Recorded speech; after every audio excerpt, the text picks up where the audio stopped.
Good evening. Welcome to Leicester Fan TV. Tom here for another away fan special show. As we build it to another massive game, as City fans call it, Tottenham Hotspurs at home. Tonight I'm joined by Hollie from Hollie'S Hotspurs. Get the words out. As we discuss all the big topic points ahead of the game at the weekend. Obviously, a few big news is coming out of Tottenham this week with injuries and obviously the manager's sort of back in training. So let's get Hollie in. Evening, Hollie. Hello. Oh, wow. What a intro that was. I like that. That was sick. You're right. Yeah, not too bad. Thanks, yourself. Yeah, very good, very good. Let's start though with Tottenham, where they are in the table. So at the moment, Tottenham are currently 5th in the league, played 22, won 12, drawn 3, lost 7, goal difference of 10, 39 points. Now, before I was looking at the league table, I didn't realise how close it was. Obviously, you're a point behind Newcastle for the Champions League spot, that they've played a game less. And then you've currently got Brighton in 6th, who are currently only played 2 games less than you, but could go above you if they win both of them. So it's quite tight in that race for that, top 4 spot between Man United, Newcastle, Spurs, Brighton, really, really tight. But let's get into your Tottenham. What has Conte done to you this season? How have things changed differently from last season? Obviously, we have met you once this season. Don't really want to talk about it that much. I think all Leicester fans were quite happy at 2-2, and we thought, we'll take a point and go home here. And the second half performance, we completely gave, after, 30 seconds of the second half, we let you run through and tap into the net, and it went downhill. And as Leicester love to do against the teams when things aren't going right, for a player who's having a poor season, we let them score hat-tricks, and Song had a field day in the second half. So what's Conte changed for you boys this season? I think it's I wouldn't say winning mentality, because obviously, like you said, we've lost quite a few games, but we're more of a second half team. Normally we capitulate and literally all goes to pieces, whereas Conte's kind of brought in this thing of, okay, it's not quite working, let's go second half, and like what happened against you guys, we go and do something. Obviously there's still a lot of tweaks and a lot of things we need to change, because I think it was the New Year's Day game where I don't even know what happened. We just woke up from the wrong side of the bed and it all went to pieces. So there's still elements of our game we need to fix. But I think Conte is really trying to instill this winning mentality, shall we say. It's coming along. It's not quite there yet. But the fact that last season I'd watch games and I think, that's it, the game's done. This season, I think the game's done. We actually come back. So it's getting there, just very slowly. You talk about comebacks. Obviously, you've had a few this season. I think at Bournemouth away, you were 2-0 down. You won 3-2. The next game, you're 2-0 down. You got a 2-2 draw. So obviously, he's doing something right. Obviously, game on Saturday is massive for you in terms of trying to catch Newcastle. Newcastle play Bournemouth away and another big game for both those clubs. Obviously, wasn't the story I think you would have wanted to be reading last night, and all your fans would have been reading to see that Hugo Lloris is now out for 6 to 8 weeks. I mean, obviously Fraser Forster is a half-decent backup goalkeeper, but not for that period of time. How do you think Fraser Forster will do coming in for a Premier League game and, now being your number 1 keeper for the next 6 to 8 weeks? I mean, he has played obviously Premier League level before for obviously Southampton, but again, it's kind of a big step up, especially with our defence. As you might have seen, our defence probably isn't the best. We are quite shaky. Obviously, we don't have Romero either because he's suspended, which is another massive blow. So in terms of that, I'm not 100% confident, but he's done a job for the Premier League before, so it's not as if it's a totally brand new keeper. It's funny you say, obviously, about a big loss for Spurs fans seeing that Hugo Lloris is out, but lots of people have been moaning about him recently and the fact that his standard isn't quite there anymore. So I don't know whether it's a blessing in disguise, which is quite weird to put it out there, but maybe it'll make Forster think, oh, okay, they want to get Hugo Lloris maybe out in the summer. Maybe this is my chance to step up. So it'd be interesting to see what happens. But yeah, a lot of Spurs fans are a bit like, this might be all right. And then someone's a bit like, well, Hugo is number 1. Yes, he's a bit dodgy now and again, but he has proved himself many times. So yeah, it will be very interesting come Saturday. Obviously, the other news was Pasuma's now out of the game at the weekend. Now, I don't think he's played a lot of game for you this season, but he's been probably a big impact sub for you boys. Obviously, another player out for a long-term injury. I think fractured ankle, I was reading this evening. Yeah, it's just, I don't know what the medical staff at Tottenham do, to be honest. They must beat him up behind the scenes, because we've seen always when we get like a run of games, obviously we've got Milan next week as well, we have injuries. And like you say with Basuma, he hasn't really had a great time in a Spurs shirt at the moment. He's not really been into his rhythm. He's not the player we saw at Brighton. So yeah, it's just another annoying blow for him, because obviously now he's got to come back from this fractured ankle. Hopefully he does, but again, it's just like you said, it's an impact sub, and with Spurs we don't really have a lot of impact players, so to lose another one is quite annoying. Obviously, you talked about the man who I was quite happy to see get a red card and sent off and missed the game. I think we've got 2 games coming up like that. Casemiro gets sent off and he'll miss the Leicester game now as well for Man U. Who will come into your back line then for the game? You know, you've got quite a few central defenders who can come in there, play the role, but who do you think will be taking Ramiro's, position at the weekend? Probably Sanchez, which is really weird, because when Sanchez gets a stint of games consecutively, he's not very good. But when he's asked to come on and do a job for us, he's all right. So it will probably be Sanchez that Conte turns to bring him on, or Stellini, who's going to, obviously, if Conte doesn't manage to be on the sideline on Saturday, Stellini will come in. So I assume it's probably Sanchez, just because when he's asked to do something and step up, he does. It's just when he gets a run of games, he's not so good. Now, Saturday, I tweeted something and I got slated by Tottenham fans for tweeting what I tweeted Saturday night. To a point, I removed it because I was getting threats. Oh, so I'm gonna put this out to you then, as a Spurs fan. Obviously, Harry Kane, massive achievement at the weekend, scoring 200 and so goals for you. Massive achievement. But the question I asked at the time was, and I probably shouldn't put the pictures of Vardy holding 3 pieces of silverware.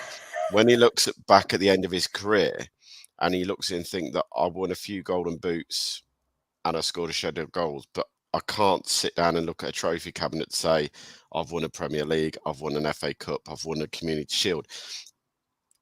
Do you think he will regret not moving on and progressing his career? That's not against Tottenham.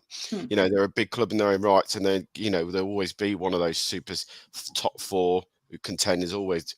But for a player of Kane's stature, and I've got a lot of respect for what he's done for you, do you not think a player's about winning trophies? And I always think, in your opinion, do you think Kane will look back and think, if I'd moved, I would have won something somewhere else by now?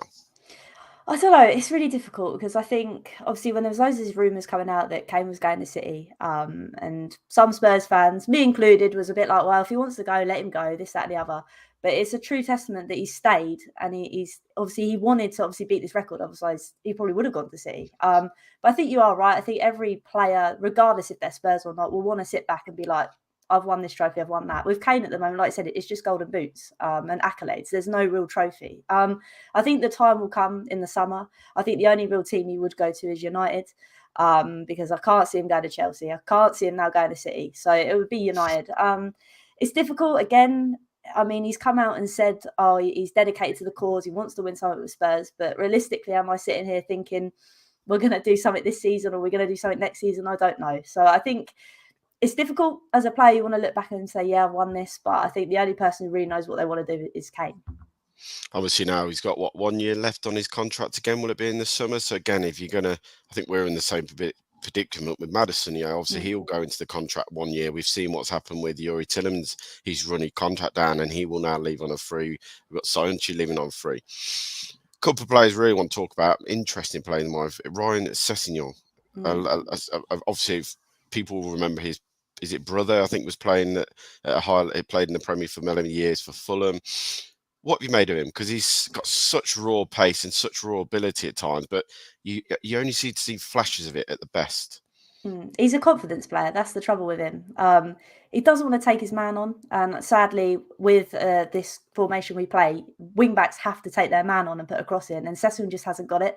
Like you said, there's glimmers of hope that he's going to be amazing. He's got talent. He just won't, not necessarily apply himself. It's just he doesn't have the belief he can do it. And I think that's the most frustrating thing. I think against City, he actually did take on a player. And I was a bit taken back. I was like, whoa, what's going on here? But yeah, I think with Sess, it's just that confidence. And I just don't think he's really got it at Spurs. I don't know whether it's because he's got Perisic breathing down his neck or whatever. I just don't think he's got it within him. Obviously, another player you signed last summer was Richarlison, a player that torments Leicester at the best of times, scoring goals for some reason. Always seems to pop up the goal against Leicester. What have you made of him since he come to your club? Because we've seen again another one flashes of brilliance, but also the arrogance. I think if I remember rightly against Forest when he started doing keepy uppies when you were 2-0 up, and there's Leicester fans we love that because it was against Forest. But what have you made of his time coming to you? Again, like you said, you put it perfectly. It's glimmers, it's flashes. But with Spurs, like I've always said, we don't really have a player that can come off the bench and do something. With Richie, you know that you're going to get something different, and he's going to torment players. He's going to be that one who's going to be that wind up merchant. You know, we could be winning the game, bring him on just to liven things down, liven them up a bit, or the vice versa. You're losing the game, you need him to come and do something, and he does. So hasn't been amazing. Again, he's been riddled with injuries, which again is just apparent at Spurs at the moment. But I think it's a good one. I think it's versatile up top. Like, say, if Sonny needs like a rest, we bring him on, or Kane needs a rest, we bring him on. So it has its positives, but again, I don't think he's really shone to his full potential yet. Obviously, the two players who will be talked about going into this game because their record against Leicester is stupid is obviously Harry Kane, 25 goals and assists against Leicester in 9 games. Was it 18 goals? His favourite club to score against. I think it's probably because he was on loan at Leicester and he had a shocker when he was here. And a lot of Leicester fans obviously said he's a one-season wonder when he went and did that first full season. And the partnership of Son, and his Son's probably not had the best of a season for you boys. But how do you see them boys linking up at the weekend and going against another Leicester side who, you know, obviously will fear them if we have to. We know what they've done against us in the past. I think I was going to say I think you're unlucky because obviously, like I say, Sonny's had a bit of a mare this season. He hasn't been quite the Sonny we know. I don't know whether that's because of the World Cup. I was talking about the other day. Maybe it was his injury to his face. He hasn't really got over the fact that he obviously fractured his face. He's been a bit offish in that kind of sense. But yeah, I think obviously Preston for us, I know it's only Preston, but Sonny managed to bag a hat-trick against them. So he's obviously picked himself up. And then against City, he played well as well. So I think, yeah, to come and play yous, it's probably not the best of times for you lot on the other end. So yeah, I think those two will link up well. Like I said, Sonny's finding his way, and obviously Kane's still riding off the high of those 267 goals he scored. Obviously, you know, last weekend Leicester finally got their first win after the World Cup. It's taken us 6-7 games to get there, but it was a big win, and obviously 3 new players to Leicester made a difference. And I think there'll be a big confidence going into the game that these 3 players can obviously cause your back line a bit of problems, especially Tate, who was outstanding on his league debut in the Premier League, a 22-year-old Brazilian who, you know, ran right at Villa Park. Obviously, how do I put this? Tottenham, you got a brilliant result against Man City. No one could take that away from you. How do you think they'll go into this game, though? Because obviously it's a different kettle of fish, this game, into Man City. Because obviously Man City, everyone's focused on Haaland. And for me, you made one good tackle on him and he put him out of the game after 10 minutes. And it was one slide tackle through the back of Haaland and he didn't fancy it then. It just seemed like he just went, nah, I ain't getting involved with this today. And he disappeared out of the game. And then you defended brilliantly, for the rest of the game. And even after the red card, you still plodged your way through to get that result. Do you think you're set up differently, though, going into the Leicester game with what they're going to offer going forward? Yeah, I think it will be slightly different. I think with Spurs, we're quite lucky against City. I think we're City's bogey team, so we always go in feeling a bit more confident than what we should do. But yeah, you're right. I think we somehow defended brilliantly, which I can't even imagine I'm saying those words together as a Spurs fan because that never normally happens. But yeah, I think you're right. In terms of obviously City, we decided to sit back, allow them to have more possession of the ball. But I think against you, we'll just come and attack you, which again will leave obviously space open at the back for you to then counter. It'd be interesting to see who starts. I know you'll probably get onto who's going to start where, but it'll be interesting to see whether Conte decides to go for that more attacking role, depending on who he decides to go right back. Because obviously, if we have Emerson, it'd probably be more or less attacking. But if we go for Pedro Porro, who we haven't yet seen yet, I feel like he'd be more the attacking, offensive player who'll want to whip those balls into the box. So, yeah, I think it just depends on that kind of area on how we're going to go and attack you away from home. Obviously, it leads nice into that question. How do you think you'll line up? Obviously, I was, before we played you in the reverse fixture at your place, I was very surprised to see that, Spence hadn't played that many games to you. Against last year for Forest against us, he destroyed us. And I was convinced that he would have played in that game. And obviously, he went with Emerson Royale in that game again. Obviously, Emerson Royale seems to be your chosen right back for this season so far. And I was surprised that Spence hasn't really got the opportunity. I mean, he's gone on loan to Stud.